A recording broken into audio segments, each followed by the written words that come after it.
Hold on, I can't hear you. Hold on. Okay, you hear me? Yep, I hear you great, buddy. Okay, what's going on? What's going on, man? Nothing, just chilling. Yeah, so thanks for coming on. I really appreciate it. I mean, I appreciate you you guys reaching out.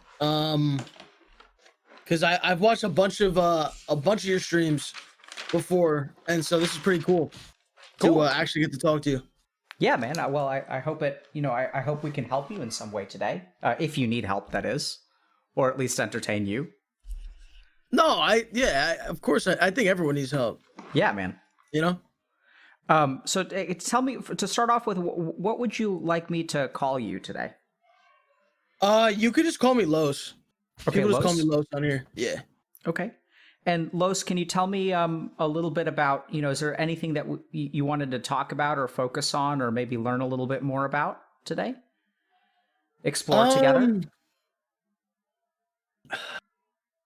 Yeah, I mean, so I you guys reached out after like I tweeted back to depression.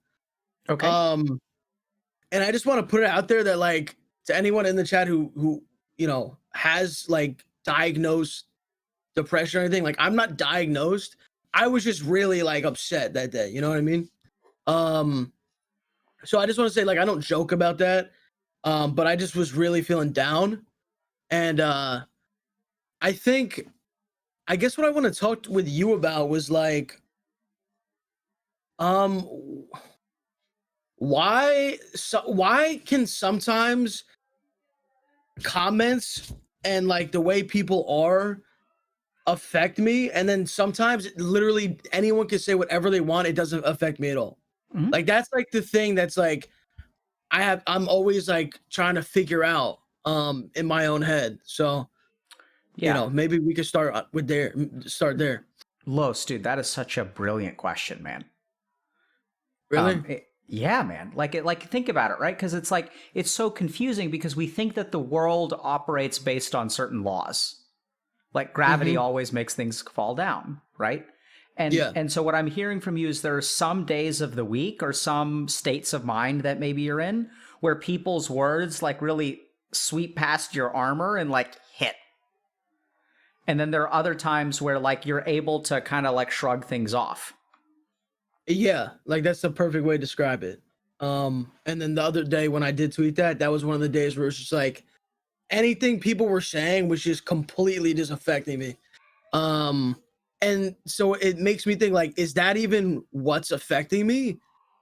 Because if things people say don't affect me other days, you know what I mean? So that's my like question pretty much. Yeah. To you. Dude, I'm serious. It's one of the most important questions to ask, because I think the first thing to kind of understand is that it's not what they say, right? There's a signal that gets broadcast, and then there's a receiver. And what I'm hearing from you is that the signal can be the same every single day, but something changes on the receiver that allows that signal to come in. And that receiver is you.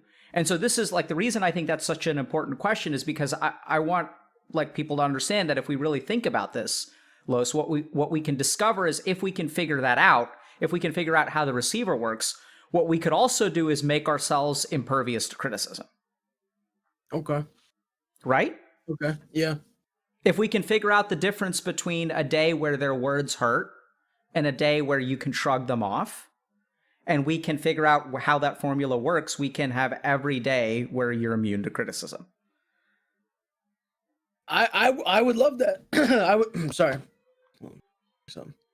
Yeah. I mean, like, that's why I think the question's like really, really well formulated, right? Because it's like, it's a very good. I would love that. I would love that. So let's start with this. So let's explore that. I think it's great. I'm just going to make a list of kind of talking points that we may have to circle back to. But so can you give me an example of like, can you just tell us a little bit about what kind of day you were having, or maybe like, let's gather some data about an example of each of those days. Okay, so I think the day that I was having that day was there was a lot of frustration about things that had nothing to do with any comments or anything like that. It was just one thing after another after another. And then when I do finally, like after this stuff's already happening, I go on Twitter and somebody had, do you watch basketball or do you watch any Sort of. sports? Yeah, I mean, I don't Well, watch you know basketball now, LeBron. but You know LeBron. I was yeah, just I gonna know say, do you know LeBron. LeBron? Okay, you know LeBron. Yeah. So I've been a huge LeBron fan since since I was a little probably like I'm 26 now, so maybe I was like 13 years old or something. 13 years, I don't know. But I've been a big fan for a while.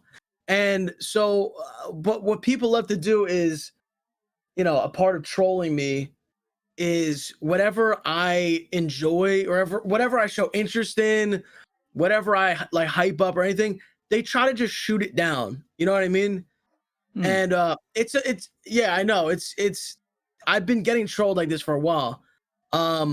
So, you know, LeBron has a bad game or something, or the Lakers lose or something. My Twitter mentions are all just like, oh, like LeBron's ass, and basically just talking shit and then so I kind of like responded to one guy and I was like, I basically just disagreed with him. And then I just got hit with like 300 replies of just like saying the craziest stuff to me. And it became like, it wasn't even saying things about LeBron. It was just saying stuff to just get to me. And on other days where, what'd you say? What were they saying? Oh my God. I mean, can I say anything? I don't want to say, can I curse on here? Yeah, I think so. Just nothing against TOS. I mean, okay, yeah, I won't go to. Okay, well, basically, no. It was just a lot of just insulting me, insulting my intelligence, insulting just me as a person, insulting LeBron, whatever. And like I said, other days, people talk shit about LeBron all the time. Like that doesn't affect me. Like I see it all the time. But it, like I said, it was just one of those days where, this was just like another thing added onto it. And it was like, yeah, I was basically going back and forth with people, and I just felt like more people were supporting like the dudes coming at me than like me. So sure. that just made me just more mad. But look, in retrospect, on a different day where I'm in a really good mood, I look at it like, okay, it's Twitter trolls just, yeah, messing with me. So that's the difference. Yeah. So here's I'm gonna tunnel down, okay, a little bit. So one is, you said you felt like there were more people, attacking you than defending you. Yeah. Right? Yeah. So the first thing that I think you used a really good word there, which is felt. So we'll dig into like, what is that feeling? The second thing that I want to highlight is that, we're kind of focusing on a lot of the details of this Twitter stuff, but you actually started off this story with sort of saying there were several things that were unrelated I was frustrated about. You want me to tell you like the main one or something? Or? Sure. Well, I mean, I think like, let's acknowledge that like when you entered the Twitter arena, yeah, your inventory was already full. Like you're very close to being encumbered. Yeah. Right? Yeah. So I think that's going to be a big part of it. So can you tell, and by the way, I know sometimes we have like a call ahead of time about like boundary setting and stuff. So if there's anything that I ask you that you feel is like not appropriate or out of line or you don't want to share, you just let me know, okay? You can ask me anything. I'm an open book. What's happened is this happened a few weeks ago, and this is when I started getting like upset more and more. Someone had botted my Twitch account like with a bunch of followers. Like they botted it like 2 million followers or something. And since then, there's been this weird thing happening with Twitch with sending out like notifications, people not even getting notifications for my stream anymore. And so, it was just happening every single day. And it would be like, you know, like I follow your stream, you went live, I got a notification. I was going live, people wouldn't know about it for like 15 minutes. And then other people would join really late and be like, oh, I didn't even know you were live. What's going on? So it was just, it's like a thing where it's like, I feel like I have no control over it. It was just really frustrating. And then, yeah, it was just making everything else bad. Yeah, sure. It sounds like it sucks, man. Like, yeah. So let's just be a little bit clear. What was it that you had no control over? I mean, like the technology of Twitch or so. I don't know. Sure, you know? Sure. So that in a practical sense, obviously you have no control over, Twitch. And the guy who decided to bot me. But what was some random guy? Let me think about how to ask this, Los. And this is going to be like a crappy question, so I apologize if it doesn't make sense. But when we think about those things, obviously you don't have control over those. But in those moments, what I'm envisioning is those two events took something away from you. Yeah. Yeah. What did they take away from you? Well, it just felt like, man, I've been streaming for almost 6 years on this platform. And we're trying to handle it now. I've been talking to some people at Twitch, but yeah, it just felt like, damn, like I worked all these years, like hard work to just, wow, it could be like taken away in some way, not fully, but like in some capacity. And it just made me start to think like, wow, what if I got banned or something? Or what if, everyone lost their notifications? But like, I don't know, it just gives you bad thoughts, because I really care about it a lot. So that's why it was making me feel like that. What do you care about a lot? I care about my stream and my, community and growing and, in general, Yeah. So what do you like about your stream? Why do you care about your stream?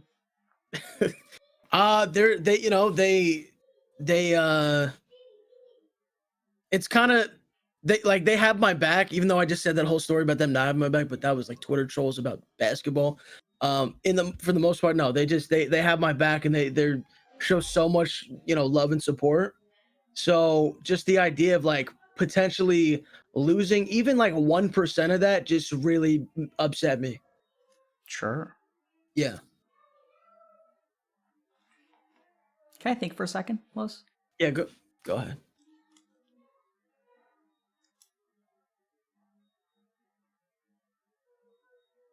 Who were you 6 years ago? Well, I don't know how to. Let me think. Oh no. 6 years ago. 6 years ago, I didn't really use the internet like that. I would watch like occasional YouTube prank videos or something. Like, I didn't really use the internet. People weren't really streaming. I was going to school and I was working at a hospital. And then I found Twitch one day, and I've loved it ever since. What do you love about Twitch? I just love the I have a lot of like YouTube friends, and I compare it to like YouTube is cool, but like the thing with streaming is like the instant reaction and instant like feedback from people. It feels more like together.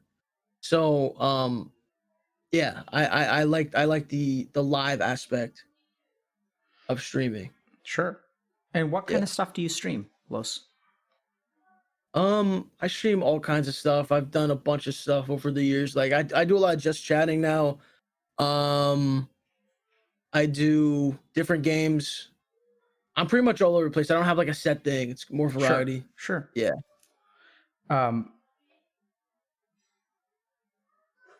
Yeah, so let me just, and when you said like you were kind of feeling like back to the depression again, I recognize and appreciate kind of your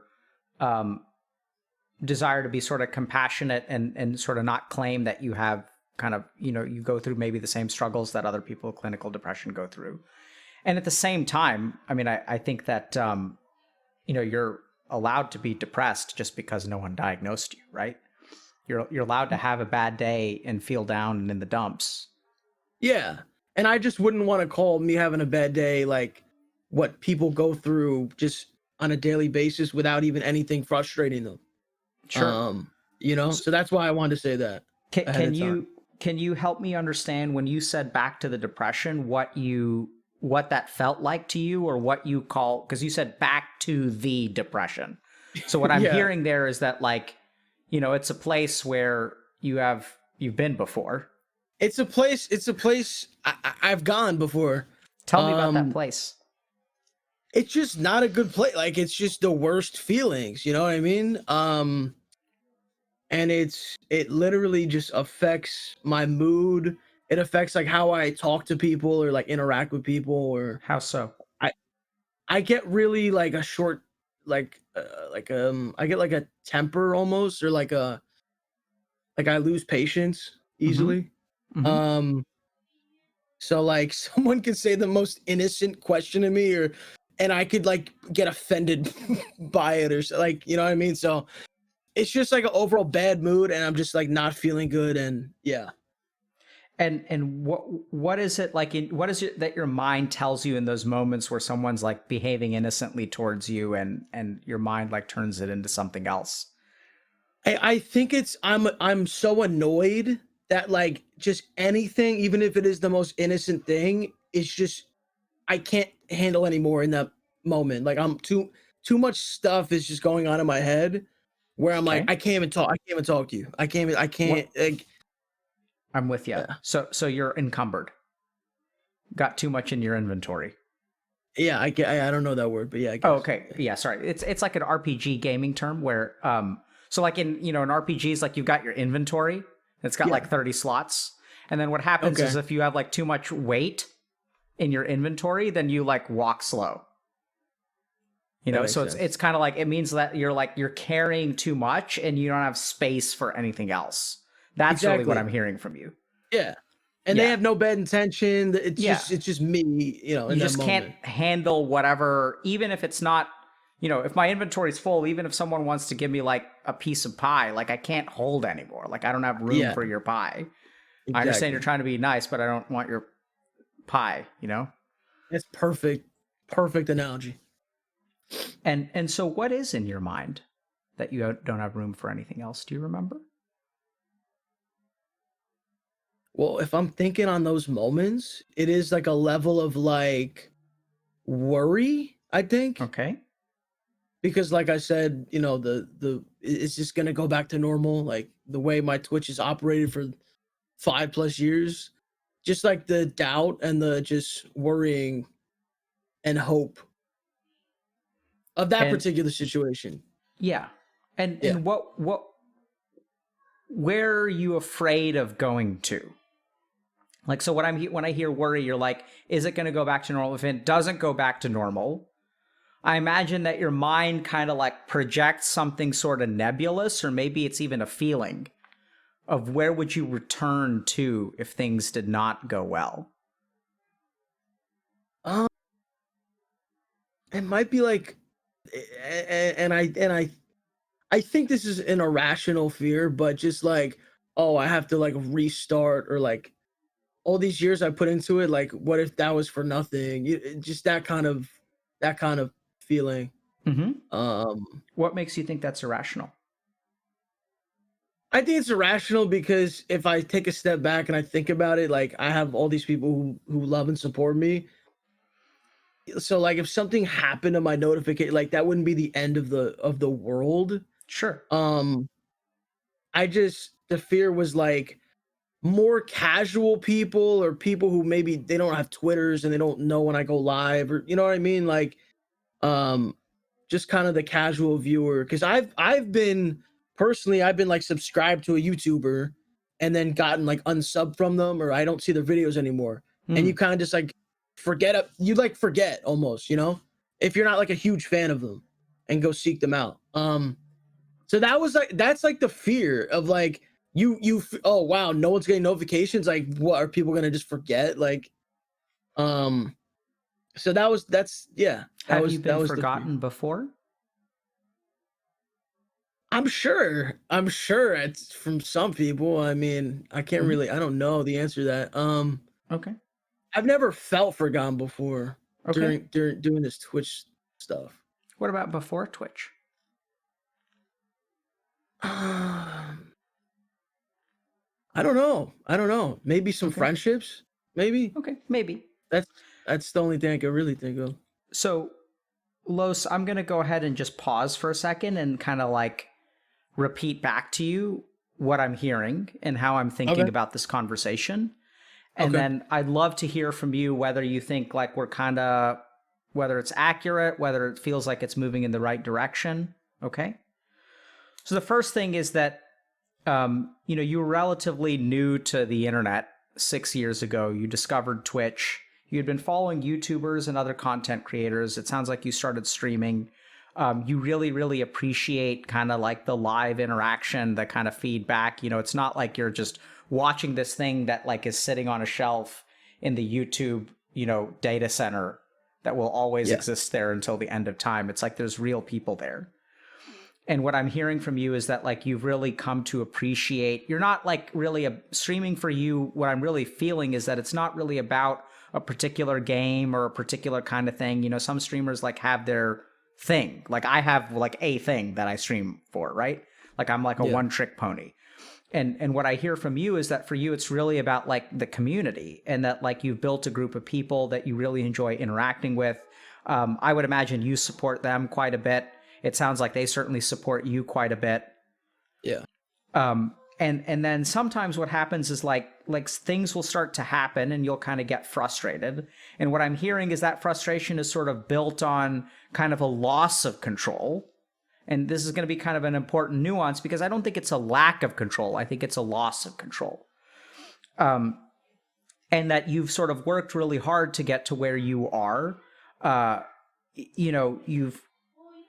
And the thought of like losing something, being forgotten, the thought of like building something up and having that taken away from you.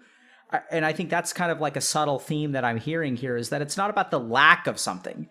It's like, I'm going to put all my energy and effort into building this stream, building this community, and then it's going to get like, I'm going to lose it. And Yeah. And those kinds of thoughts are kind of floating around in your head.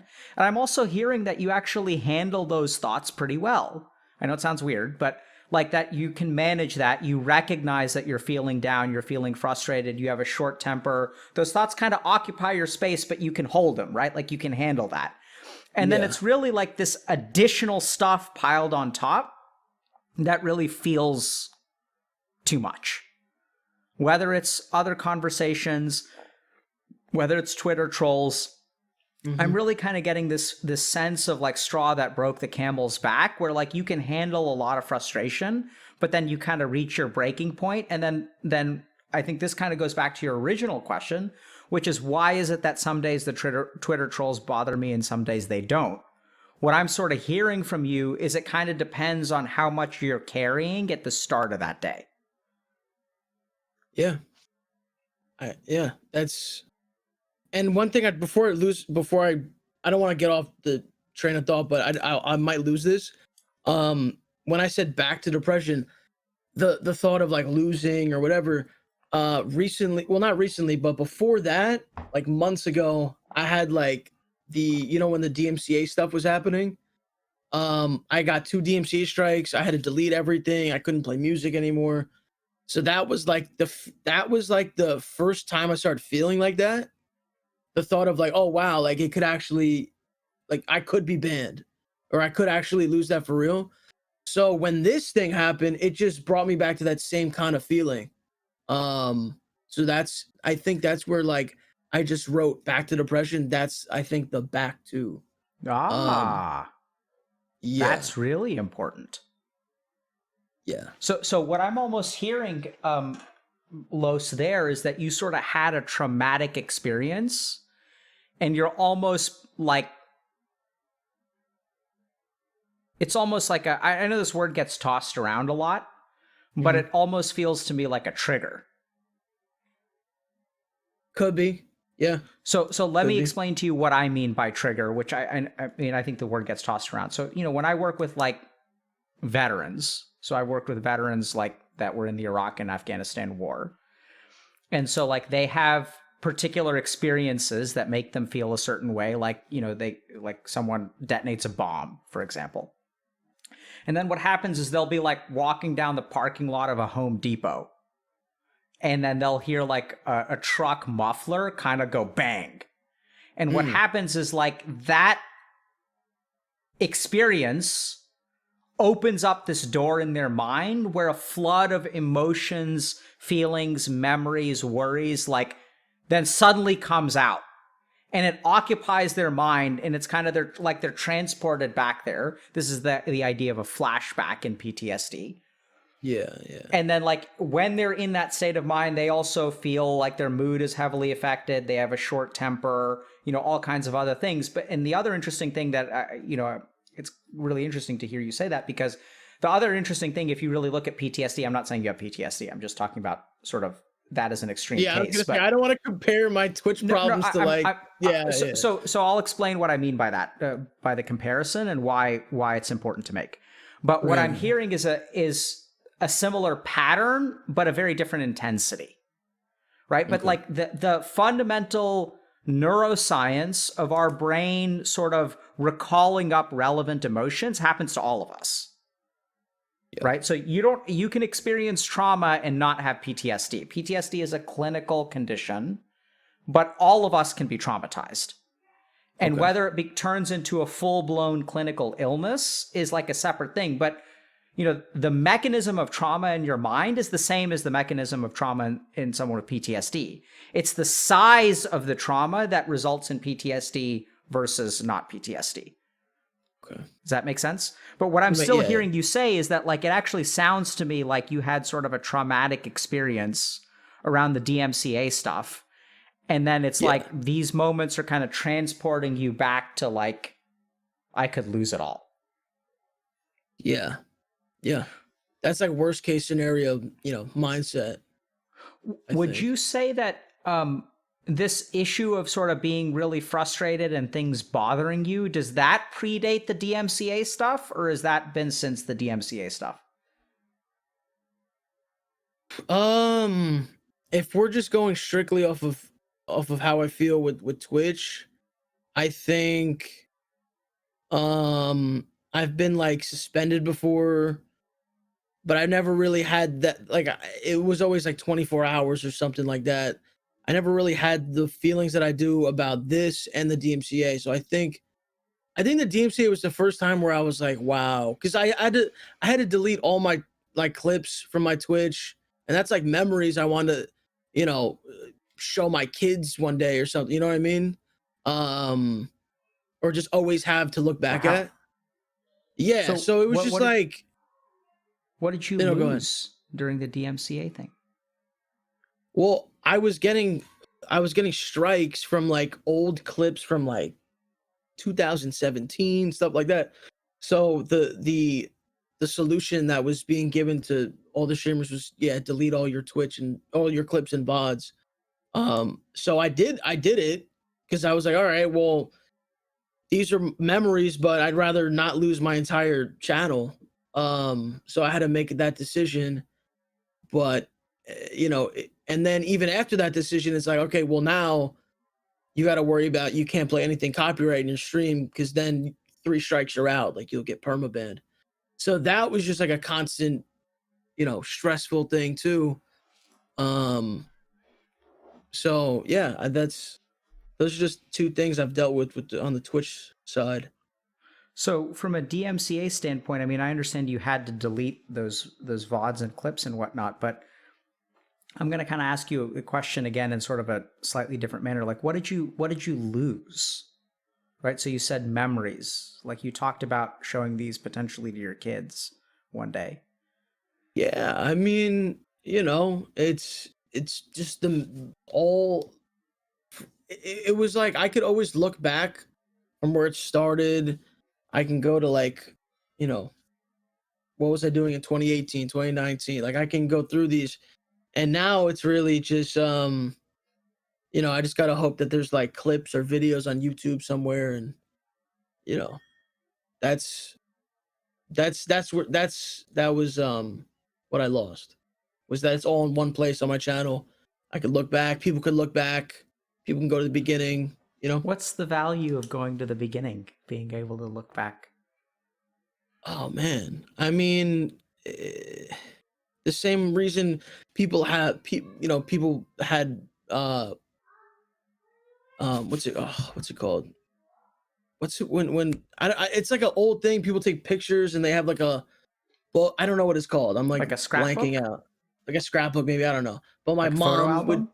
yeah, like a photo album, yeah, I'm dumb, yeah, like people make photo albums, the same reason people take pictures and videos when they're on vacations, or Yeah. whatever, like it's the same thing, it's like this is my version of that, Yep. my looking back at friends, and even family too, I've had my family on here, Yeah. so it's the memories just kind of just had to get rid of them to save the channel.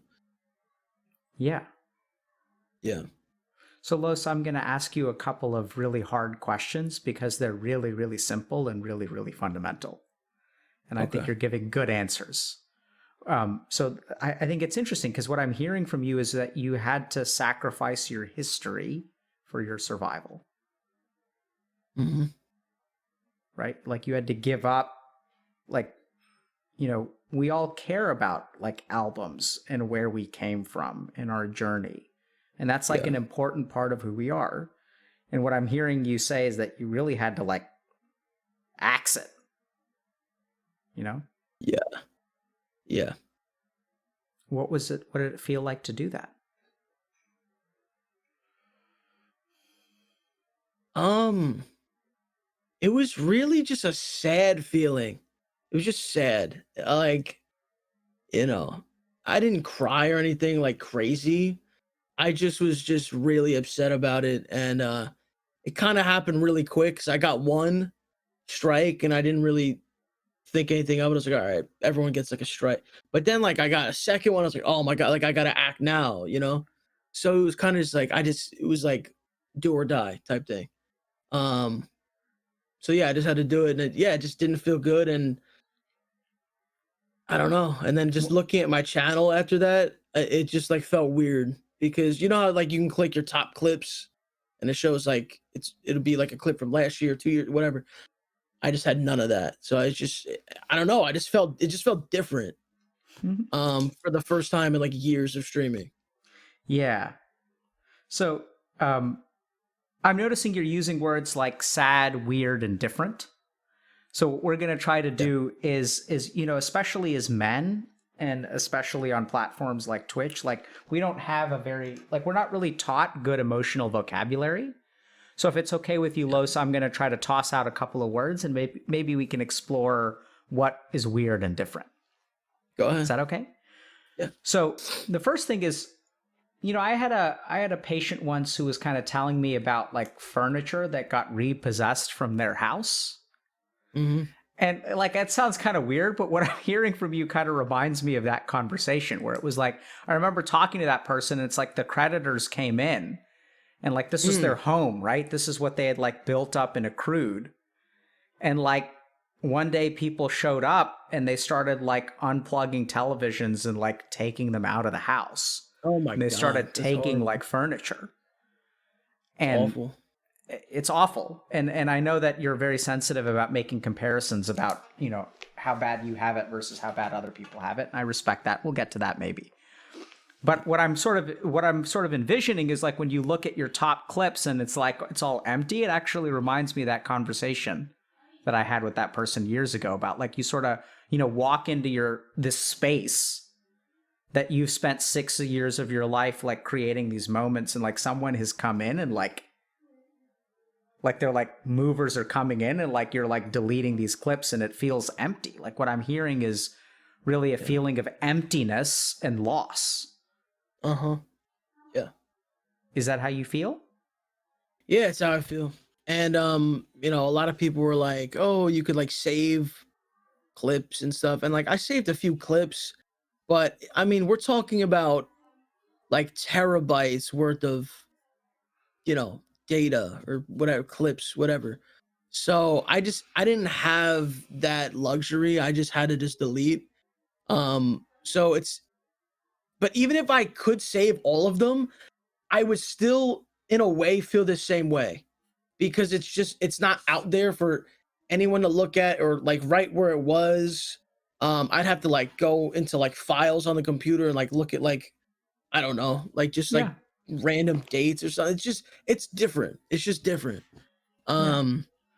So yeah, that's I'm I think hearing that's that it. those clips don't just exist for you, Yeah, yeah. They're right? not just for me. It's not just Yeah. for me. No.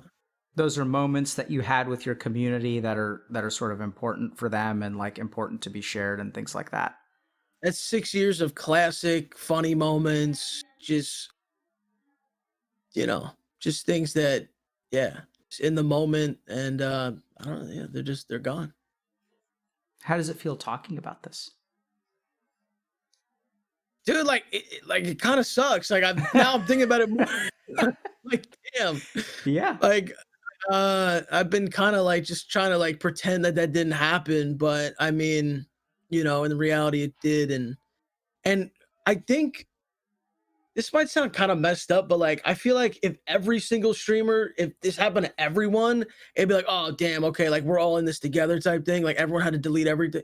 But like I see all these people who, this didn't happen to them, and people have always been playing music and stuff like that. So I know that sounds kind of messed up, because I'm like, I don't wish this on anyone, but I'm just like, I feel like I would, me and then other people were like the ones that had to pay for this, and other people, it didn't affect them, and it's like, I don't know, Yeah. if that's like a bad way to look at it, but I'm just like, damn, like, why couldn't I get lucky? You know what I mean?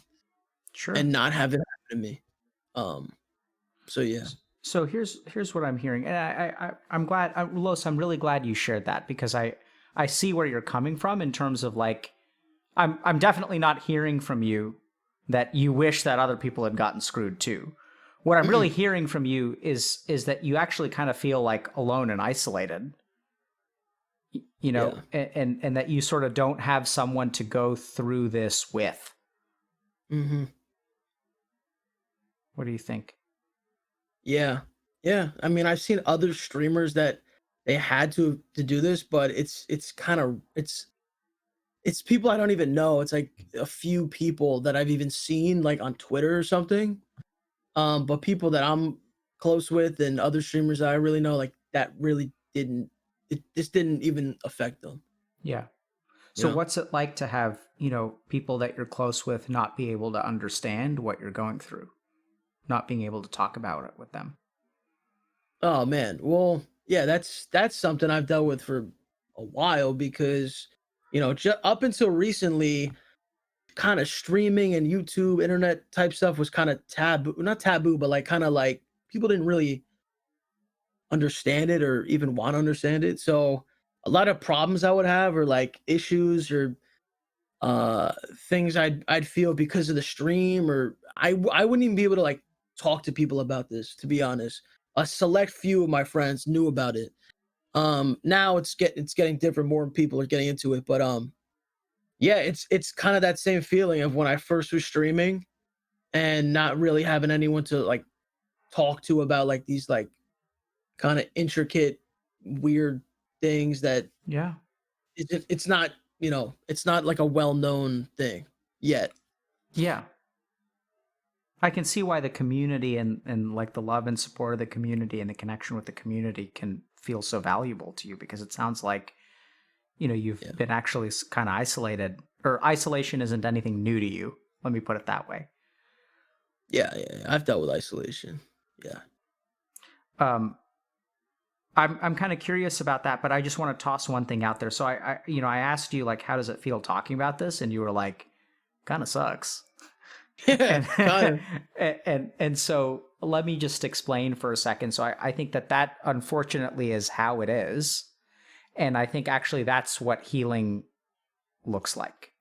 So in my experience, when we have something really difficult happen to us, what our mind tries to do is push it away. And then what happens is like we find, and that actually is sort of the answer to your first question, which is, why do I have some days where things bother me and other days where things don't? It's because you're carrying around all of this stuff in your subconscious. And so you're kind of at capacity, your arms are full. And then like you're not really consciously aware of it because you've actually purposely blocked it away. Right? You try to ignore it. You try to pretend it's not there. You try not to think about it because anytime you think about it, you just get sad. And so as we push those emotions into our subconscious, what they do is shorten our fuse. They shorten our conscious fuse because a lot of that fuse is being taken up by our subconscious. Does that kind of make sense? Interesting. Right? So like we're shoving it all to the side, but we're still carrying it. Mm-hmm. And so the process of healing is actually bringing it into our conscious mind, sitting with those feelings, feeling with those feelings, and then like letting them go. And then the cool thing is that like as you suffer that pain here and now, we're going to metabolize it, we're going to digest it. And then like if you do this for a little while, you'll start snapping at people less. Okay. Yeah, that's good. But I think the downside is that like, it sounds kind of weird, but you've signed yourself up for a certain amount of hurt. And so what we can do is try to process that hurt in sort of as healthy and minimal of a manner as possible. But you have to work through that energy. It's like kind of like this weird karmic sort of thing. Okay. Right? When you've built something for 6 years and you have to like go through and fucking delete it so that no one can ever see it again. Like you can't just, there's a price, there's an emotional price that you've got to pay. And we can try to make it. Yeah. And I felt like this might sound really traumatic, and I'm not trying to, again, the comparisons, but I feel like there was no mourning period, if that makes sense. I'm not trying to compare, again, anyone who's lost someone or any pet or anything. You guys see that word? Where is it? It's grief. Can you see it? I don't know. Yeah. Right? So I think that's what we're talking about. Yeah, because I feel like it happened, and then it was like, when the people come to my stream, they want to, they just want to be entertained, and they don't want to talk about, like sad things, like, oh, I'll never be able to see the clip from 3 years ago that I loved, or you know what I mean?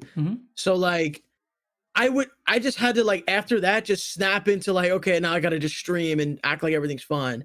Meanwhile, all the clips are gone. I can't play any music, which I've been playing for years on the stream. It's a big, music is a huge part of my life and a lot of people's life.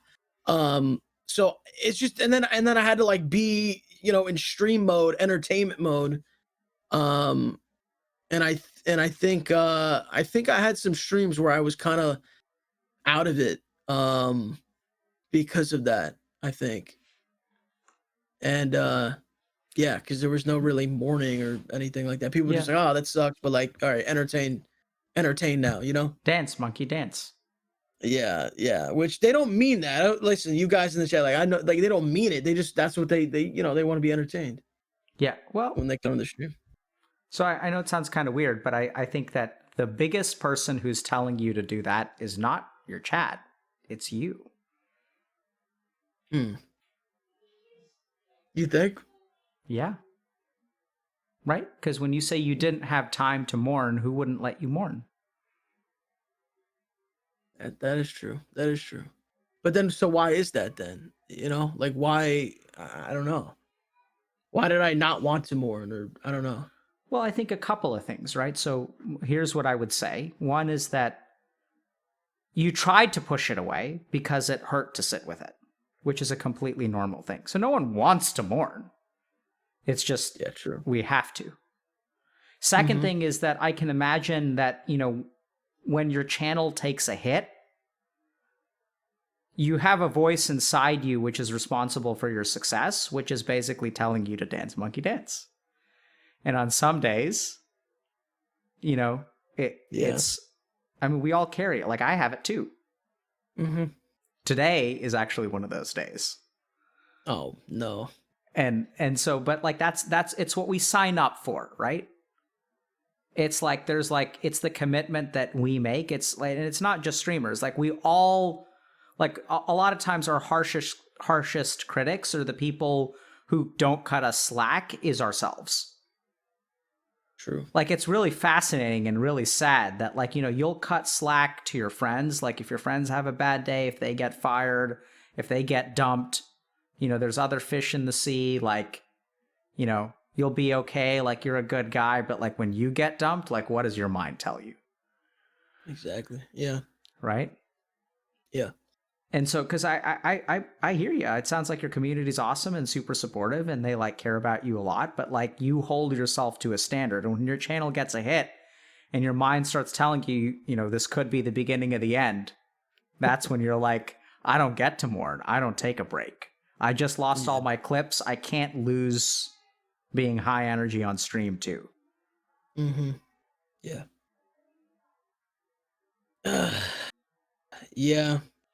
I was gonna say something and I completely forgot. Totally fine. Let me actually. I have a notepad so I can if I remember something. Okay. All right. Yeah. So I think. What was I gonna say? I'll come back to it. I'll Okay. try to remember it. But yeah, we can keep going. Yeah. No, I think those are great points. I think those are great points. And it's like I don't even the what you're saying. I don't even think about that. You know, like it's just like okay, I turn on the stream. I got to stream. It's like Hmm? it's just like instinctual now. When I turn on stream, I gotta be, you know, a certain way. Yeah. Um, yeah. So Yeah. that's So you kind of say instinctual. I would toss out a slightly different word. I would say habitual. habitual. Okay. Yeah. Right. And I think because that's what you've trained yourself to do. Mm-hmm. And I think so. This is where, like, I think part of the reason that, you know, we have talks like this, Los, is because I think that, like, it's my belief that actually the most successful Los and the Los that your chat kind of, I mean, they love you in all of your dimensions, but I think that, like, what we come here to do organically on Twitch happens the best when you're the healthiest and happiest. And part of that involves learning how to break some of these habits and learning how to take time for yourself, learning how to sit with some of that negativity, processing some of that negativity. Yeah. And as you work through that stuff, I think that, like, basically stuff will slip under the armor less. Mm-hmm. Yeah. You know what I feel that a lot with is when I'm like when I'm like working out all the time, eating good and stuff, and I'm feeling good, I feel amazing on stream. But I recently got like a back injury, so I haven't been able to really work out. And I've just been like kind of like I've been like lazy on all the like the eating good and all this stuff. So like there'll just be days when like if you eat bad and so, like you just feel bad some days. I know people in the chat can relate to that. Like that'll be another thing that kind of like will just it'll just make me mad. I'm not even mad about like comments. It's like me being like mad at myself about like, oh well, you could have easily just eaten good today and or worked out today and you would have feel great, but you decided to eat a burger. You know what I mean? Um, so that's like the similar thing to like having frustration build up. That's like something else. In that day, I was also feeling that too. I remember. So Yeah. it was literally like everything possible happened in one day. Yep. So yeah. So it sounds like you beat yourself up. I was completely beating myself up. My girlfriend was like, "Why are you doing like why are you, you know, being like so hard on yourself?" And I was just like, "Oh, you don't understand, like whatever." So But tell us what your mind was telling you that she didn't understand. I just think it's kind of like even if try to explain in grave detail, I just feel like there's no way to explain how much like the stream and this stuff like means to me. You know what I mean? Like I feel like I could go on for 30 minutes trying to explain it, but it wouldn't really do it justice. Yeah, I so think. here's what I'm hearing. No matter how hard you try, no one will be able to understand. Why'd it have to get that deep though? Like I don't, is it that deep? I don't know. Is that what the feeling is? I mean, I think for this particular thing, I Yeah, think. that's fine. Yeah. So Los, let's learn how to be non-judgmental with our Okay. feelings, okay? Like I asked that question, you're like, fuck. Like, why does it have to be Yeah. like if that's what you feel, like let's call it what it is, bro. Like then we can work on it. Okay, yeah, I'm Right? down. I'm down. And so here's how, so like I know this is gonna sound kind of weird. Maybe we can ask chat. Because this is sort of a read my mind question, and I'm just gonna throw you some real, curveballs here, fastballs, Go etc. ahead.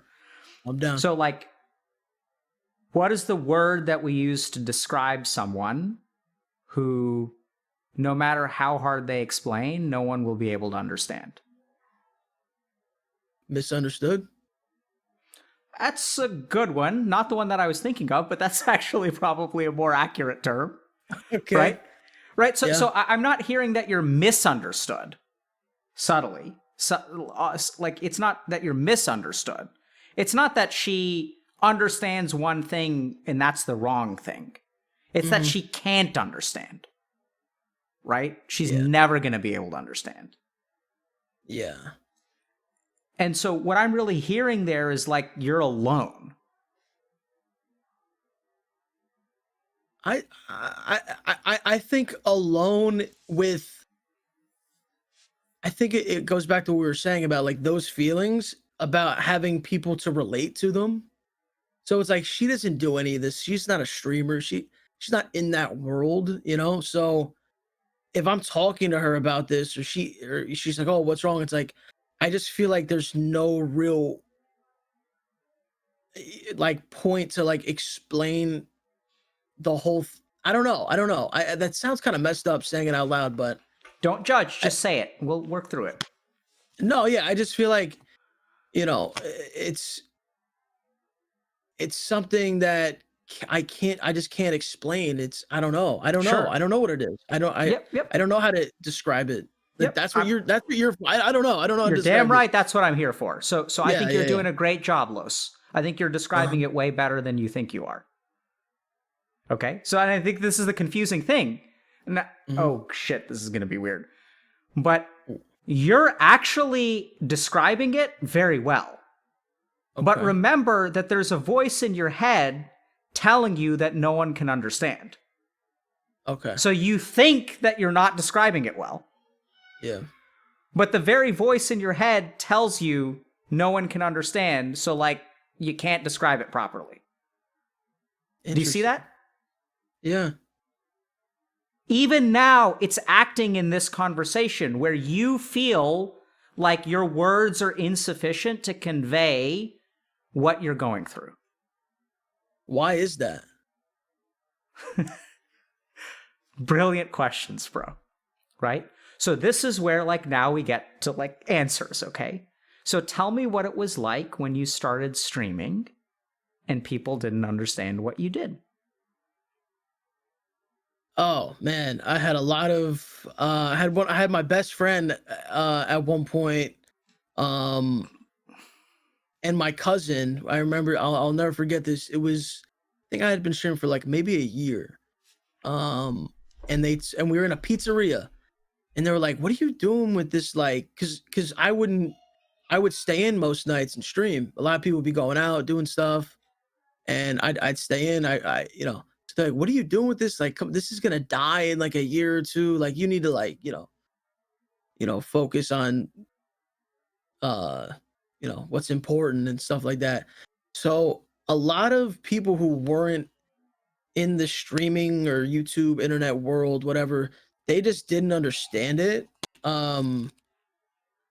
So and then it would be like, I have a girlfriend now, but before her, any girl who I would talk to, it was almost impossible, like trying to get them to understand like what exactly, I did, to the point where I would even I would just lie at points and just be like, yeah, no, I do stocks online. I'm like I'm a day trader. I would just say I'm into like technology. I do like stuff on the computers because it was just too like, I don't feel like explaining this whole thing every time I meet. You know what I mean? Now I do feel like it's getting more well known, but I just think, yeah, there was a long period of time where it was just like, not a lot of people really understood. So, Los, it's not that a lot of people didn't understand. What Mhm. I'm hearing, this is what I want you to think about. What does it do to someone when the closest people to them don't understand, can't understand, won't understand, won't try to understand? I think it's something where it's like you wanna relate with the people you're closest with about, like, everything. I think, so Yeah. if you can't relate about a major thing in Yep. your life, it kind of makes like a separation, Yep. or like, yeah, puts up like a little wall or something. Yep. And is Yeah. that how you feel? Is that how you felt when you got DMCA'd and your close streamer friends didn't? Yeah. Yeah. It's I that felt like same wall. it was the same, like, just alone, just damn, you know? Damn And what? Tell me more. damn, What's the feeling? just damn, like, this sucks. This sucks. I wish this didn't happen to me, you know? That kind of feeling. What did you wish? I mean, just that it didn't happen. Yeah. And I think this Yeah. is where we get to some of the things where, this is going to sound kind of messed up. I'm going to repeat back some of your words, but like in a weird way, like you wish that it happened to them too. Like not because you wanted them to hurt them, but you wish that there was someone out there that could understand, that could get over that wall. Yeah, Was like, on your side of the wall. if this happened to one of my close streamer friends, or even someone I remotely knew, I'm sure we would have had, like, conversation about this, and that would have probably helped. Yep. Something like that. I'm sure we would have had many conversations. Um, but that just didn't happen. And I just felt like, damn, like, I just see everyone like having so much fun, like business as usual, nothing happened, and then I'm just over here like, damn, you know, Yeah. my whole stream just changed in a heartbeat. So I want to kind of go back to, people are curious about where a lot of our psychological patterns come from. Mm-hmm. You kind of said, I'll never forget ... Like you said, it was like y'all were in a pizzeria with your best friend and one of your other friends. Yeah. Like Yeah. you'll never forget that moment. I'll never forget it, because they actually, now to this day, they brought that back up. Like, wow, remember when we said that, and now look at you. And how does that yeah. conversation go? That conversation was just like, I'll kind of sometimes be like, I told you, like, I wouldn't be wasting my time doing something I didn't believe in, or just stuff like that. How do you feel? This is a hard question, Los. How do you feel when they say, remember that conversation in the pizzeria? I feel proud that that it didn't go that way. Yep. That they What else thought do you it would feel? go. I feel a sense of accomplishment. Mm-hmm. Now, this is where I get to be an arrogant prick. Okay? Because I'm going to assume for most of the time I listen, and I'm like, oh, Los, how do you feel, bro? Tell me your feelings. This is where I'm going to tell you how I think you feel. And if you say you don't feel this way, I'd say you're in denial. Okay, let's go. I think you feel pissed. Elaborate. Well, because, like, it's not just about pride and accomplishment, right? It's like, you fuckers, like, I was trying to explain this to you back then, and I needed y'all to understand. And, like, now you guys are joking about it, but, like, that conversation wasn't funny. Yeah. Yeah. Yeah, I agree, because I do remember in that moment being like, damn, like, you know, I would hope, I would wish one of my best friends, my cousin, would believe in me. You know what I mean? But I in that moment I didn't have that support. Yep. Yeah. And so then, sure, like I get that there's this. Dad, I'm not trying to say damn this much. It's just, honestly, my reaction is damn. That's just my reaction to a lot of things you say. Ignore But yeah, chat. go ahead. So like this is where like I think we've got to be like, this is part of that processing, right? Because like here's what I'm hearing. Like it sort of makes sense. You're kind of like macho, these are your bros. And you're like, I showed you, bitches. You know? I was right all along. Like I get that. But there's like a subtle underside to that coin, which is like when I needed y'all to believe in me, like sure I showed you that you were wrong, but like it's not a competition where you show them who's wrong. Like they're joking about it and they're like, you see how stupid we were. Like I get that there's value there, but there's like a subtle other thing, which is like, I don't need you to believe in me now. Like I have 3 million followers on Twitch. What I needed you to do was believe in me back then. Mm-hmm. Yeah. What do you think about that? I think that I don't think that I even thought I had that feeling until you kind of just said that, and it's kind of like in my head, it's like, yeah, it would have felt a lot better back then when I was trying to do this, to have more people, support and understand it. Yeah. Because I had another friend who like kind of just like roasted this whole thing, and now they recently visited my new house and they're like, this is from the streaming. I'm like, yeah. And now they're so interested. I'm getting 100 questions about it now, but back then it was a different thing. It was like, yo, why aren't you coming out? Like, why aren't you coming out tonight? Like, and yeah, so but I don't think I'm pissed. I think it would have been nice to have more support, but I'm glad the way for the most part things worked out. Yeah. So, Los, I think that's an incredibly mature way of looking at it. I commend you for being a better human than I. And so at the same time, I think that like, if you really want to let some of this stuff go, if you ask me the question, like, why does my mind do that? Like, this is the way that you undo it. Because I think there is a part of your mind, pissed, maybe not, but I think that there's certainly a part of your mind that felt hurt by their lack of faith. For sure. Right? And oftentimes anger actually has its root in being hurt.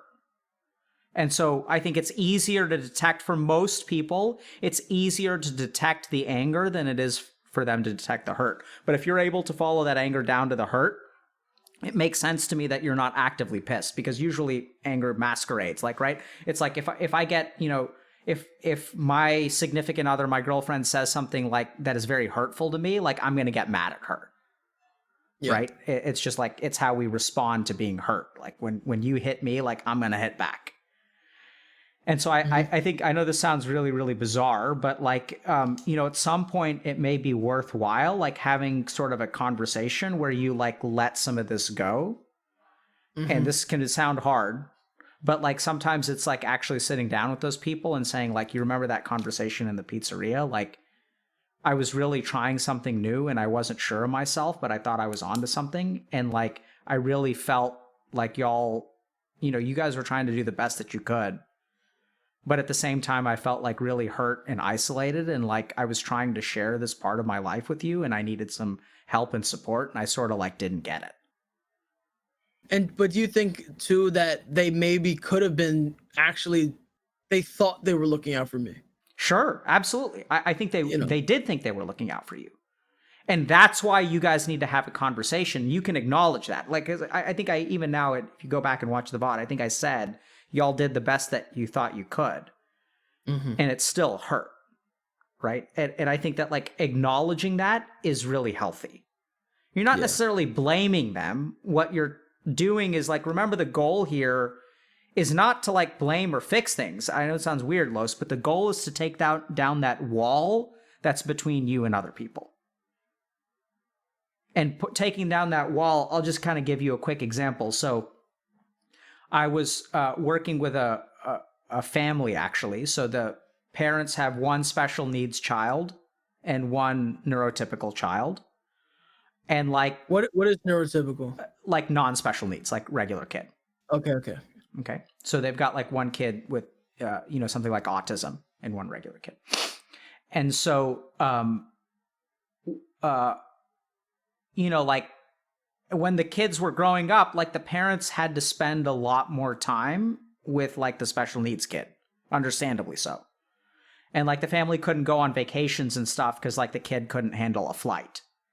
And so, for the other kid, it's like, their all their friends are going on vacation, like they're going to summer camp and things like that. And like he like missed out on a lot of opportunities because his parents had to take care of the special needs kid. And it's not like the parents could have done much different. Like maybe they could have done a little bit different. And even the normal kid understands that the parents were trying to do their best. And it still hurt.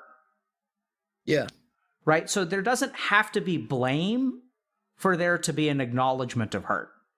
And having that conversation where he says like, I wish we could have done these things growing up. And I really felt like hurt. And like, I feel like I didn't have a regular childhood. And it's really hard, but having his parents sit with that and say like, yeah, we're sorry that we couldn't do more for you. We probably could have done more and we probably could have done a better job. But both parties sort of acknowledged that like everyone was sort of doing the best that they could and it wasn't enough. But when it comes to feeling connected, hearing his parents say, like acknowledge that we're sorry we couldn't do more for you and that you deserved more even though we did our best. Yeah. And that really like helps people like come together. That's true. I never really thought to sit down and like actually talk about it with them, but because I'm more of like when it comes to like really like serious or like deep things, I kind of try to approach things in like a casual way because I don't like being like, all right, let's sit down, we gotta talk. Like I don't like being like that. I don't know why. I don't want to be so serious. But yeah, I next time. I mean, because like, and this is where like we can keep going as far back as you want to. We don't know anything about you before you turn 20. But this is where like, why are you like that? Probably because there have been experiences in your life that taught you that that's like really hard. Because if we think about it, being really authentic and vulnerable with someone is taking that wall down. Mm-hmm. Right? And so we know why you have the wall now. Like that wall was really built in that pizzeria 6 years ago. Yeah. Yeah. Right? Yeah. And then you added more bricks on top during the DMCA thing. For sure. And then if we really think about it, like we come back to the internet trolls. And like in those moments, like what is it that really bothers you? It's that like you felt like there were fewer people defending you than attacking you, which once again, I think is like feeling alone. It's like there's so many people coming at me and like, where is everyone that was supposed to support me? Yeah. Yeah. It's like, and I know it sounds dumb, like just, I brought this up on stream in like a rage. And people were just like, wow, you're really hurt that like we don't agree with your basketball take. And it's just like, it's so much like deeper than that. It's if you want to look at it like that and be like an asshole about it, then that's cool. But yeah. Yeah. Lo, sorry for interrupting. I really shouldn't do that when you're on a roll. But like that's exactly it, right? It's like they don't connect with you. Mm-hmm. It's like it's like, holy crap, man. Like just what you said is like, it's the pizzeria all over again. I'm not trying to laugh at that. It's just, yeah. No, but seriously, it's like you're trying to tell people what your take is. And they're like, hey, bro, you really shouldn't be doing it that way. And like all these trolls on the internet are like They're not listening to you. They're like Yeah. listening to like they think it's about LeBron. It's not about LeBron. It's about you. Yeah. And you know, this I want to go on here and not get so crazy deep, but like there's one thing that is pretty deep that I'll share because and I think I've said this on stream before. But there was a time when I literally put on my wall in my bedroom, I put like believe in me. I know that sounds really corny, but it was at a time in high school where I was playing basketball and I like did bad in a couple classes and like I was like might not be able to play. And I was really upset. Like my parents were like mad and upset. And I was just like, no, like I'll fix this or something. And I just was I was just like really emotional. And I just like put like believe in me on my wall because I was just like, because I could sense that they kind of like doubted that like I could like turn it around or something. And it was that I think I was like a sophomore in high school. And yeah, they basically said like, yeah, you have to get, you know, do good on like this, all these tests to like get your grade back to passing. And I did it and I accomplished it. But I just in that moment I felt like, damn, like no one like believed in me, you know?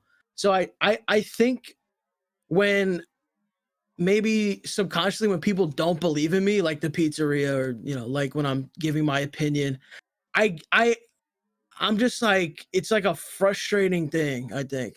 I think it's a frustrating thing when when I get like so doubted or so like disagreed with because I don't know. I don't know why, but Yeah. that's just like a thing that's in my head. Yep. I'm with you, Yeah. bro. Because you didn't write believe in yourself on your wall. No. You wrote believe in me. You're talking to someone else. That message was not for you. It was for other people. Yeah. Yeah. Like I said, I think this starts before you turn 20. So thanks for sharing that. Well, yeah, that Right? was definitely, but yeah, I think I was like 15 when Yeah. that happened. Um, yeah. And So I thinking more into it, I think I'm not trying to cut you off. Um, I think it's like a feeling of not wanting to like let people down. I think. can I try to massage that a little bit? Yeah, go ahead. I think the weird thing about you was, so I think a lot of people don't want to let other people down. I think the cool thing about you is that it's not just about letting people down. It's actually knowing that you're not going to let them down, but them not being able to see it. Wow. Yeah, interesting. Interesting.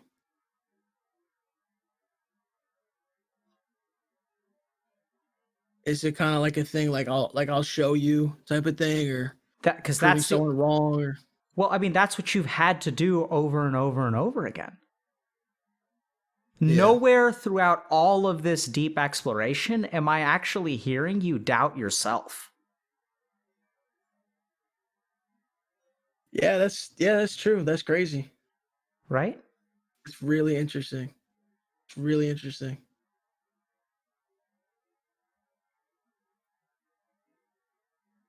I don't you're letting me like just sit in the moment or just Yep. null it over, but yeah, that's an interesting way to look at it. Yeah, because yeah, I mean, there's just been times of people doubting me, but I truly have not doubted like myself. I don't know. Maybe I'm just have blind delusion or have like this like just Don't devalue it. I'll do whatever it takes type thing. I don't know. I don't know what causes that or what, but yeah, I think I've had to do it a lot in life. Yep. Interesting. Man, I didn't want to see. I didn't want to try to get this deep. You're good, dude. You're good.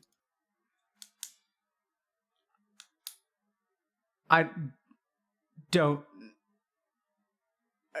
know. I don't know. I don't know what you mean by that. Like you're like, saying you're good. like you're good at what you do. I never okay. thought about I because sometimes people say like you're good, like it's okay, keep going, right? Oh no, it's no, like, no, yeah. Or I couldn't tell if and then also like I didn't want to get this deep, and then I'm confused because I don't know if I should say I'm sorry or you're welcome. No, because both are appropriate. I just don't know, right? You know, and yeah, and Los, like so just to be clear, you know, it takes two to tango, right? So I can only do, you know, what you let me do, and like you're the one, you're the one who's going back, right? Like there are many times during this conversation where you could have chosen not to go deep, but you did. You know, yeah, that's true. That's true. And so, but the thing is, it's like we're the way what we're talking about is just unlocking things, you know, that I don't really think about daily. Yeah. So I think that's where I meant like you're good at that. Yeah. I am something of a LeBron myself. In what way? In doing this. Yeah, no, for sure, sure. It was more trolling than yeah.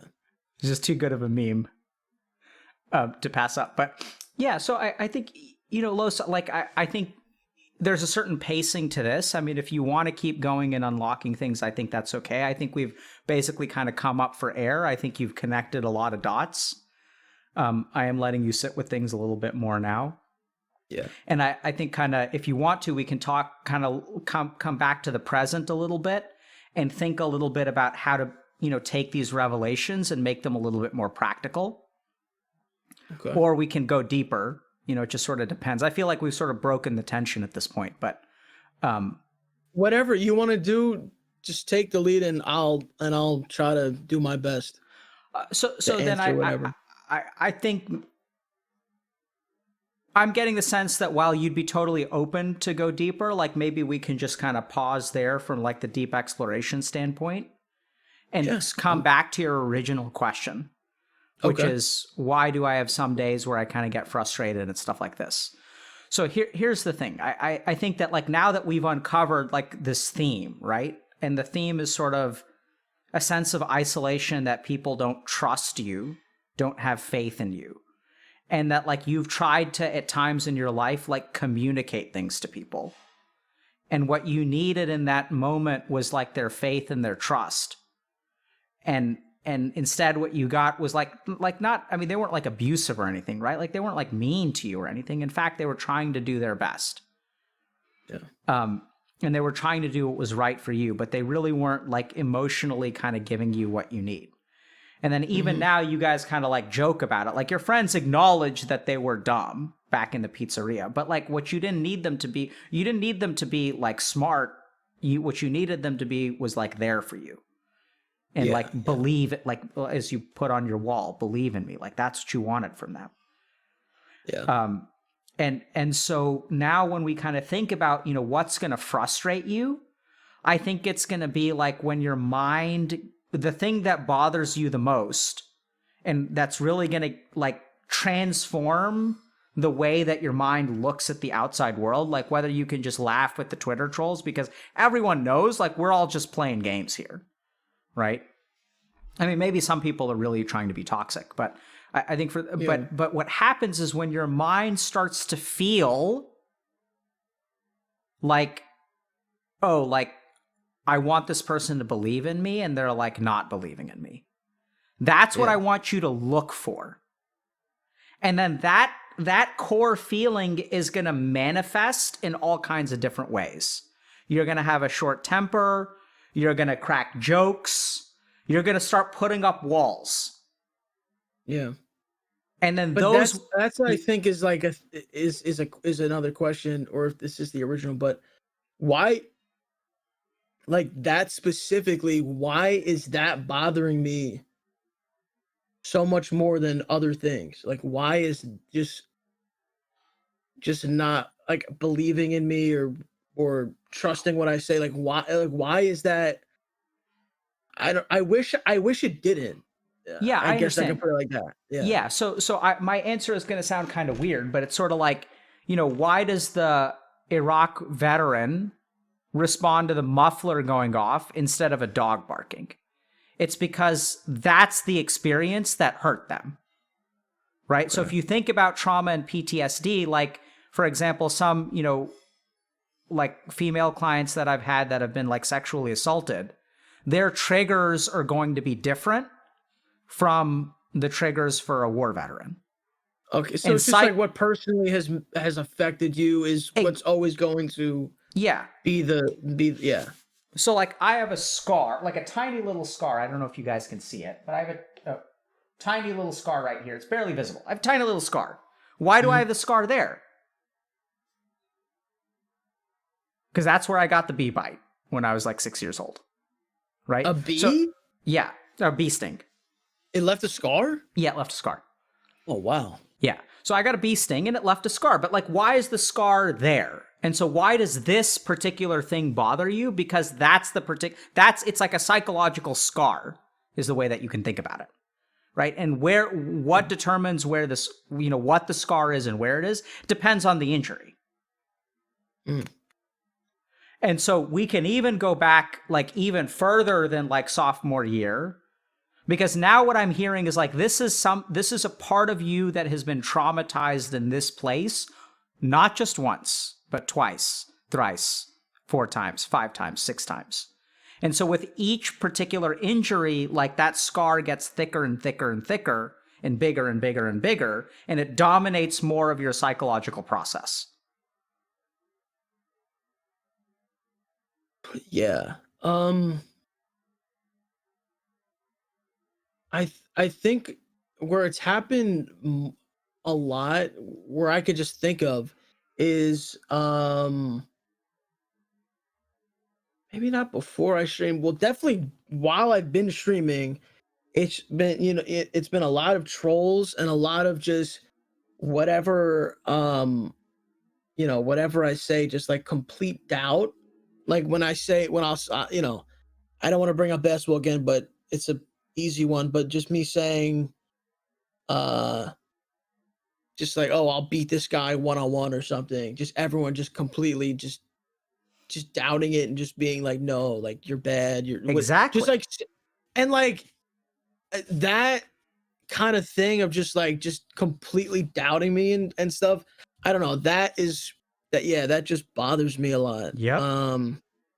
But then again, it's like I said, there's days where 1 million people could doubt what I'm saying and it won't even affect me. So like that's where I'm trying to like figure out like what's well. So and that's where we could tunnel down further, but I don't think that 1 million people. Actually, here's the thing, because I think your trigger isn't just doubt of people; it's specifically the closest people. Yeah.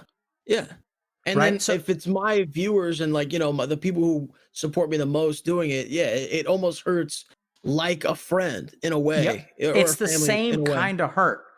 It's a hurt, Los, that you're very familiar with at this point. Yeah. Right? And so I think as you start to pay attention, like what I want you to do is like on those days where you feel sad, worried, your mood is down, where you're back to that depression that you tweeted about, what I would start with is there a part of me that feels like someone should be believing in me and they're not? Mm-hmm. And this is where like I think anger is maybe an easy thing to find, because like there's another question that I just have burning in my mind, which is going to be completely out of context. But how many friggin' times do you have to prove yourself before people start believing in you? I think I think that that's a never-ending journey. I don't think that there's an answer to that. Exactly, because that's because the feeling is that they don't have faith in you, right? Like, do you see that? It's not even true. It's just like, as long as that complex, that little nugget that no matter, because here's the other like flip side of that is like, no matter what you do, if it's a never-ending journey, it's a battle you can never win. And like, just imagine what that's like for you. Like, take a step out of your shoes for a moment. What's it like to live a life where like the people that are closest to you will like never have faith in you? Yeah, and I really don't want to think that no one in here, like none of my family or friends, believed at all. I was giving you the examples of the ones that didn't. Like, my parents were supportive. No, You know, so yeah. once again, that's why I'm saying, like, let's be non-judgmental, because I know that you clearly have a fan base, family, a girlfriend, that friends, streamer friends, that in reality are supportive. But what I'm pointing out to you is that there's this like nugget of hardness in your mind that, like, I asked you this question, how many times do you have to do it before they start believing you? And like, you should go and watch the VOD. You grinned. And you're like, it feels like it's never going to be enough. Because, and I, man, I don't want to do this comparison. Let me think if I could do a different comparison. I'll just put it like this. I'll put it like this. Let me preface this by saying I'm not calling myself like anything. Like, I'm not comparing myself to these people. I'm just, I think a reason why I like LeBron is he is so hated on and like so doubted that I root for him all the time to just prove people wrong. Like, yeah, because I've been a fan of him while everyone was hating him and everyone was, you know, just completely shitting on him, doubting him. So that's something I relate to. So some people are like, oh wow, you're getting mad because people insult LeBron. It's like, okay, but like you guys, bro, you just blew the top off of this, Los. What do you think? Bro, you just blew the, because like what you're doing is you're like going to LeBron's rescue when people are doing to him what they do to you.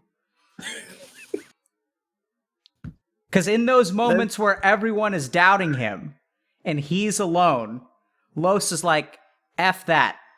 I'm not going to let him be alone. And I'm going to believe in him. Y'all don't understand. Like, you guys want to doubt LeBron? Y'all want to be haters? I've got his back.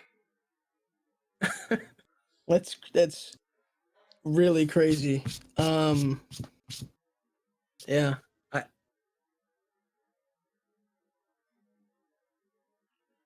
That's a really therapeutic way to look at this. That's how I can put it. Because I've never thought about it like that. Why am I defending him like this? And I think it's just, yeah, I think I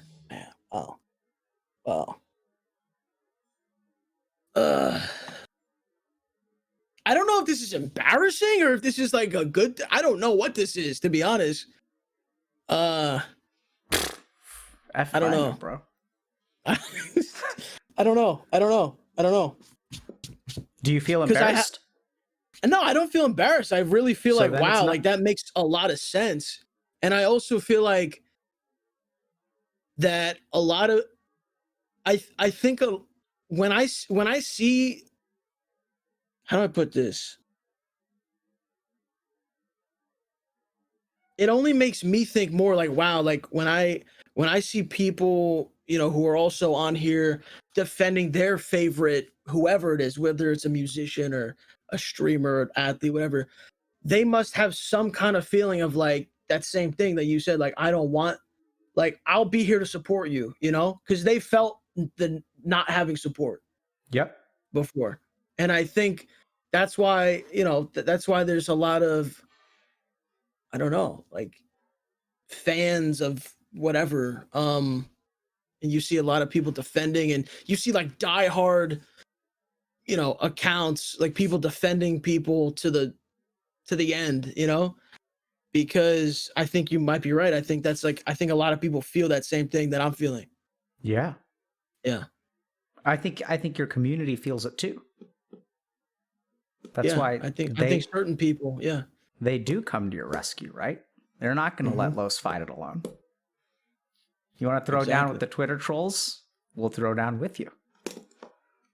And you know, there's something else I could bring up too, where when a typical stream of mine, it's jokes, people trolling. But if there's a serious thing going on, like if there's like an actual someone trying to come at me, or like a real thing, it's like a switch gets flipped, and every single one of those people 100% has my back, and will it literally at times it's felt like they would like take a bullet for me. You know what I mean? And so that's why I don't get so like upset to the point where like, oh, I quit, dude, I'm done with this, because I know that when it's for real, like that's what keeps me going. Is like, yeah, you like I could be getting trolled today, but that's because it's about like what, like it's about like basketball stats, or you know what I mean? Like this isn't like an important thing. But if it's someone coming at me or trying to threaten me, or them, or like my livelihood or something like that, I have all the support. Los, So I think that's what's yeah, it go like ahead. to have people believe in you? Oh man, I mean, and I'm sure you know this too. Like this is like it's an amazing feeling. It's an amazing feeling. Um, and it's a feeling I would love to have all the time, but I just you know the way my streams are, and it's a lot about joking around and stuff. There's gonna be a lot of trolling, and when there's trolling, Yeah. stuff can go too far, and you know it can get taken too far, Sure. and yeah. So Los, I'm going to ask you, how do you feel right now? I feel man, I don't know, I feel good. I feel weirdly good. Yeah. I feel oddly good for like getting to the bottom of this, Mhm. you So know.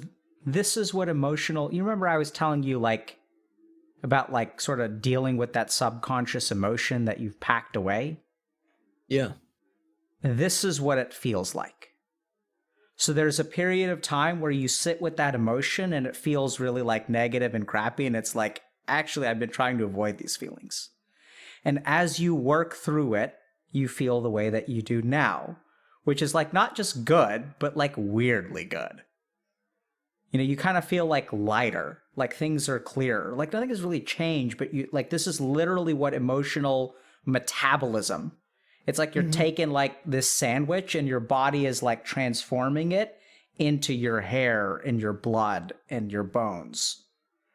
And so this is what It, emotional metabolism looks like. yeah, it gives me like a second strength almost, or like a second. It gives me like I don't know, just it boosts me. Yeah. It boosts me. Yeah, Good. That's what we're here for, man. yeah.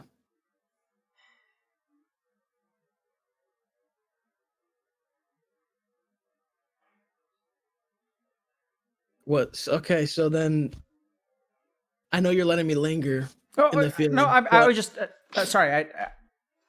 I mean, what now? I don't know if it's a what now. It's just kind of like I don't want to. Before we get off this, if there's anything else like you want to, I don't want to like leave the moment without checking all the boxes type Yeah, thing. But sure. if So it's nothing, then yeah. let's talk about practicalities for a second, okay? So I think the Okay. first thing is like some of the emotional work has already been done. So good job. I'm glad you're feeling better, right? So we've Okay. talked through some of this stuff. You've understood a lot about the connections. Now, how to move forward. I'd say the main thing is that like as you kind of just by all means like process, like go for a walk or something. I highly recommend. It's what I do after I stream. Like if I can, I'll just like walk for a little while. And Okay. just kind of like digest and things like that. But I think practically, for you, I think the key things to look out for are going to be like this vulnerability or this scar like popping up. And the thing is, it's not going to, the whole point of doing these like realizing stuff is that in your day-to-day experience, you didn't recognize that this is what it was. But now that you recognize it, each time it happens, you can work through it a little bit more. And it'll actually start to free you from that mood in the same way that like we actually purposefully brought you to the dark place, and then you were sitting in the dark place, and now we've taught you how to move from the dark place to this other place. Not by walling it off, but by working through it. And each time you do that, the dark place gets a little bit smaller and you get better at leaving it. So like for me, or for maybe other people in the chat, if they don't have you to talk to, like someone who's clearly professional, how do you do that with yourself? Is there like, is it just, you know? Well, I mean, so because we're kind of bouncing ideas off each other. In a sure. way, well, I mean, so there are ways to do it by yourself. I don't think they're as effective as working with another human being. Yeah. Which is like literally why, I don't know if people know this, but we have a coaching program at Healthy Gamer where we have about 60 coaches that I started training in November of 2019. And our coaches are awesome. And they do this kind of work with people. And I'm also like sort of an academic and have done a lot of research and stuff. So we have like a pretty robust research part of our coaching program, which, so we test outcomes. So what we actually do is like we measure the efficacy of our coaches against me, actually. And what we find is that our coaches are actually pretty good and our outcomes are comparable. And you know, I'm not going to say that they're me, but like, it is my belief that if you want to do this work, having someone to bounce ideas off of is actually like really, really effective.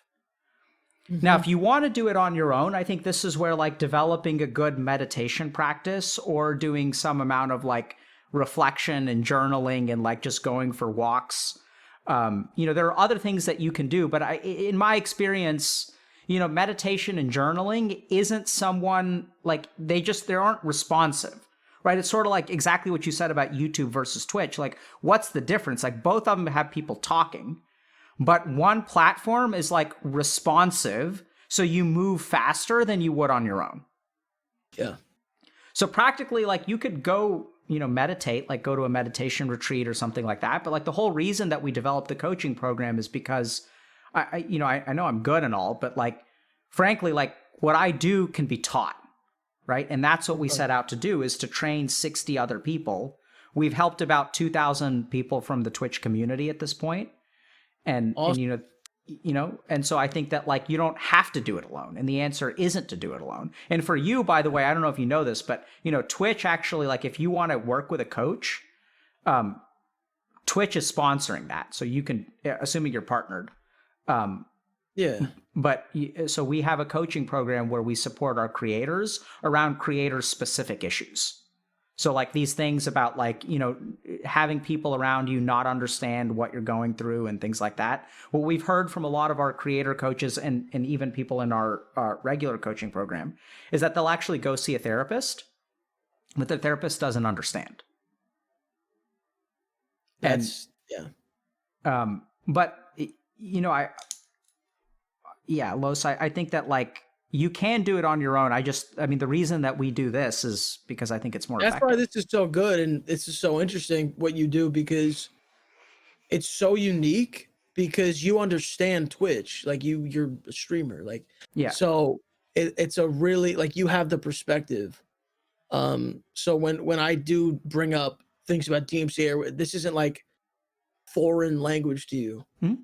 So yeah, no, I appreciate what you're doing. I like I said, I watched the show many times, and I think all you guys in the chat should follow if you're not already followed. But yeah, no, that sounds like a great idea. Sounds like a great idea, the coaching.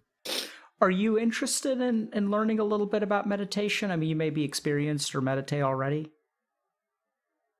I don't think I've ever meditated in my life. I might have a slight ADHD. I'm not diagnosed. I don't know. But like, I'll start reading a book and I'll be like reading the book. I'll get to the second page and not know what I just read for an entire page. Like, that's kind of level. So like when I try to sit there in silence, it kind of just, just ends in like 30 seconds or something. So are you telling me that you're not good at meditation? I don't know. I think I've tried, but I believe in you, Los. You believe? Hey, I mean, if you have any tips, I'll try them after this. You know, what I'm hearing. This is the first time I'm hearing something.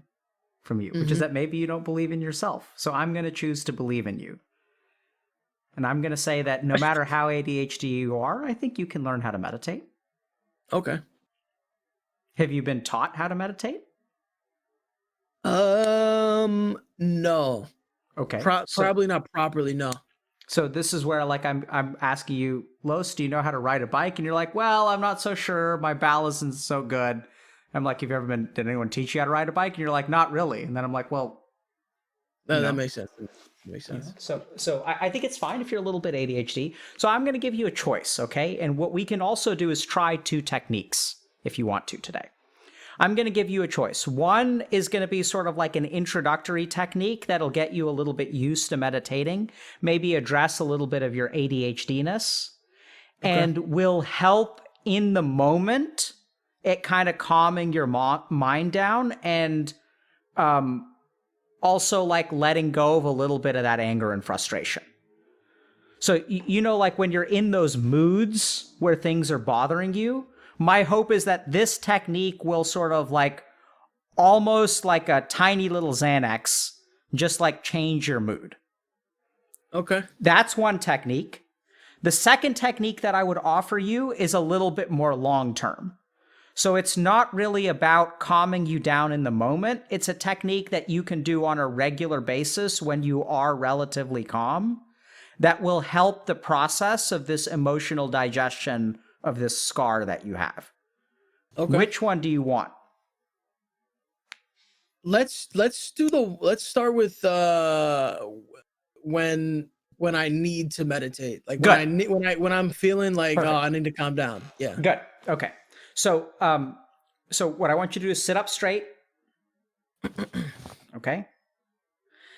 Now, I'm going to teach you a technique that we do a fair amount on stream, which is alternate nostril breathing, which is going to sound kind of weird. But basically, what we're going to do is we're going to block one nostril and breathe in through the other nostril.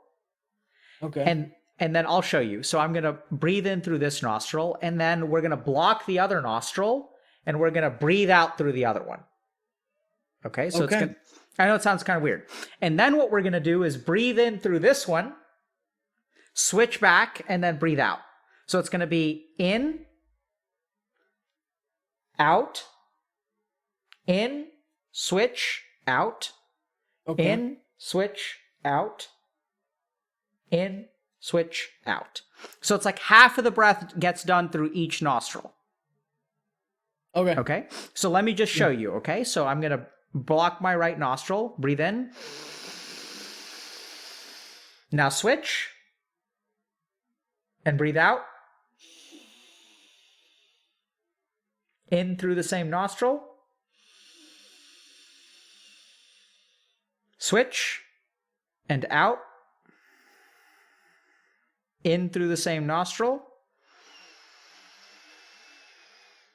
Switch. Out. In. Good. Out. In. Switch. Out. In.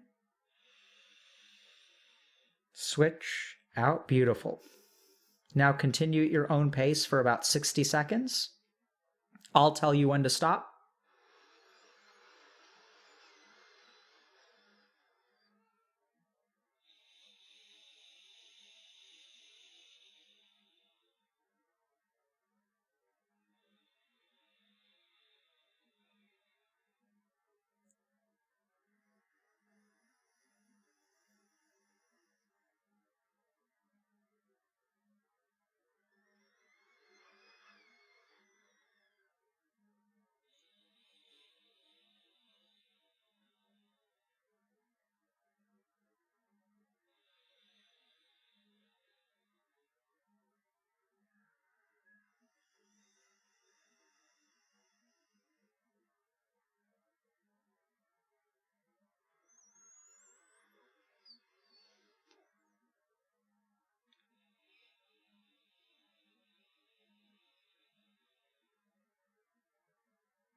Am I hypnotized right now? I don't know what's happening.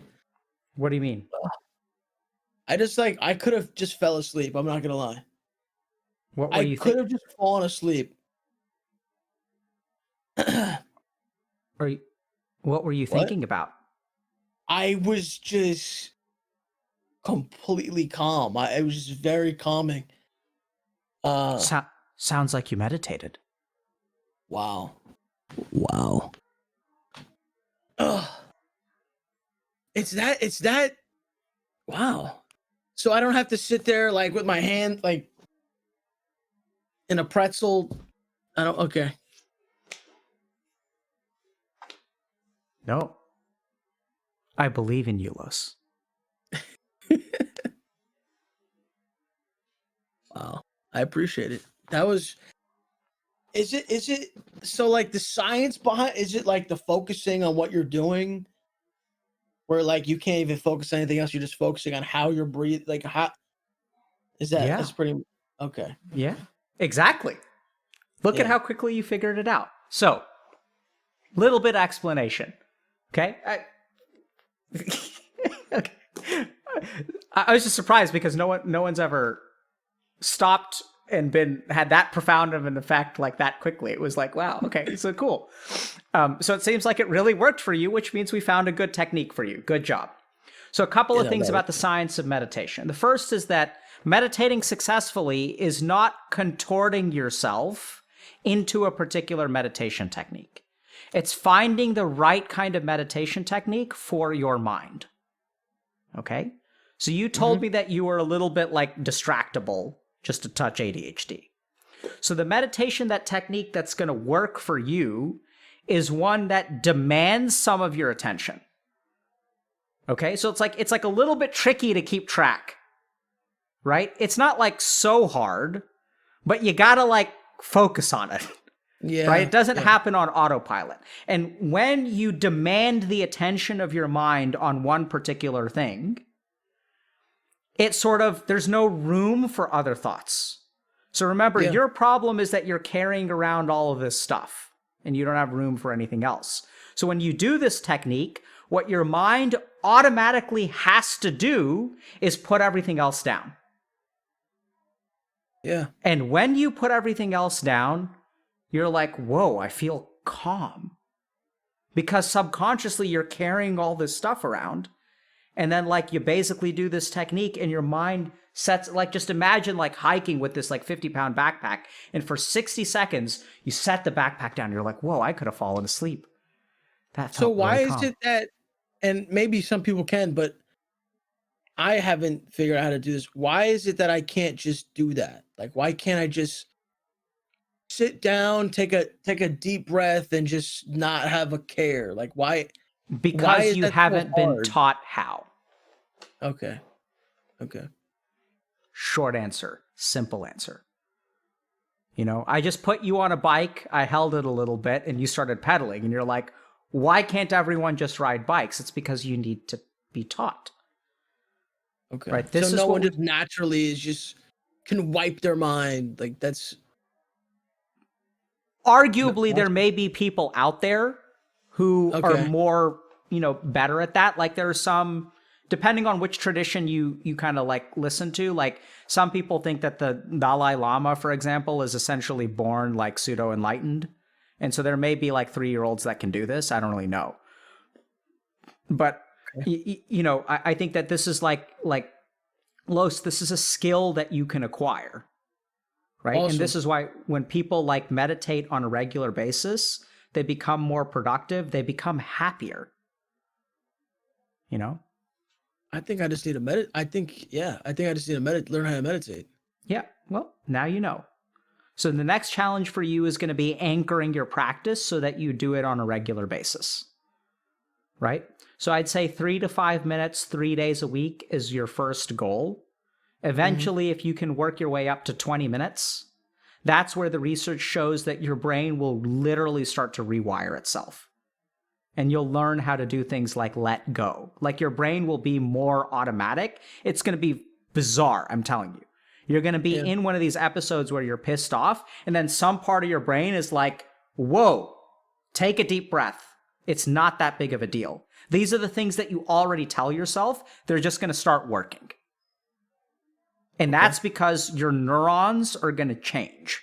And they're going to be capable of letting things go. Okay. You're going to practice putting down the backpack over and over and over again for 3 to 5 minutes a day, 3 days a week. And then you're going to learn how to put down the backpack. Yeah. Before I wrote this down, it's kind of off topic. But no, I guess it has to do with some sort of meditation. Can people get hypnotized? Is hypnosis a thing? Does that have anything to do with any kind of practice, or is that just like a myth? No. So hypnotism is real. So hypnotism is like, answer is yes, people can get hypnotized. So here's what the science says about hypnosis. So the first is that there's a wide variety of susceptibility to hypnosis. Okay, so some people are more likely to become hypnotized than others. Willingness to become hypnotized is a big part of whether hypnosis is successful or not. So I don't think you can I've never seen any convincing scientific evidence that you can mind control someone through hypnosis. But essentially, that's why I didn't even want to ask, because I'm like, all right, this probably sounds really dumb. So, but okay, yeah. Hey, dude, I think it's one of my favorite questions I've ever gotten on stream. So okay. So and if we think about it, how does hypnosis work? Yeah. This is where it's kind of, I can explain this in a couple of seconds, but if we think about studying, okay? So let's say I'm trying to study. Depending on how much activity there is in my conscious mind. Okay, let's take a step back. So when I talk about studying, let's think about what that means. I read something. I think about it actively for a second. And then what I want to do is take that information and implant it into my unconscious mind. So after I'm done at the library, I close the book, I go hang out with my friends, I play some games. The next day I have my test. I'm not thinking about whatever I studied, right? I'm just living my life. I see a question on the test, and then poof, out of my unconscious mind comes the answer. Does that make sense? When I read the question, that's when the answer comes into my conscious mind. This might be a whole different problem, but I'm sure that makes sense to a lot of people. Me, I always had some sort of problem studying, but that's probably completely So off topic. It's on topic because we'll talk about why you had a problem studying in a second. I'm saying theoretically, if we think about it, when I study something, I'm actively thinking about it, and then my hope is that the active thinking will get stored on my hard drive, and then later on, that information can be recalled and pulled up. That's the goal of studying, right? Yeah. So if we think about it, we have our conscious mind where we're thinking, and we have our unconscious mind where our thought, all our knowledge is stored. So then the next thing is that what are the ways in which we can implant things into our unconscious mind? If I try to study and my mind is distracted, how much do you learn? Probably not at all, right? Exactly. Yeah. And so if your mind is super calm, how easy is it to study? If your mind is clear, yeah, it's so much easier to put things in there. Exactly. So let's think about what hypnosis is. Hypnosis is a technique to intentionally and quickly completely calm that conscious layer of mind so that you can stick something into the unconscious. And then once it's stuck in the unconscious, it starts to work automatically, right? So when people get hypnotized, you tell them something like, oh, you're now a woman who's late for a work appointment. And then when they wake up, their unconscious mind is pushing thoughts into their conscious mind. Oh my God, I'm late for my appointment and I'm a woman. And then they start freaking out and everyone on stage laughs and it's really funny and they got hypnotized into thinking that they were a woman. And then the hypnotist is when I snap my fingers, you'll be back to who you are. And they snap their fingers and they kind of back to who they are. So in your opinion, that's a real thing that happens. People do. It's not a magic trick. No, it's not a magic trick. It's just there's a wide variety. There's a wide range of hypnotic suggestibility.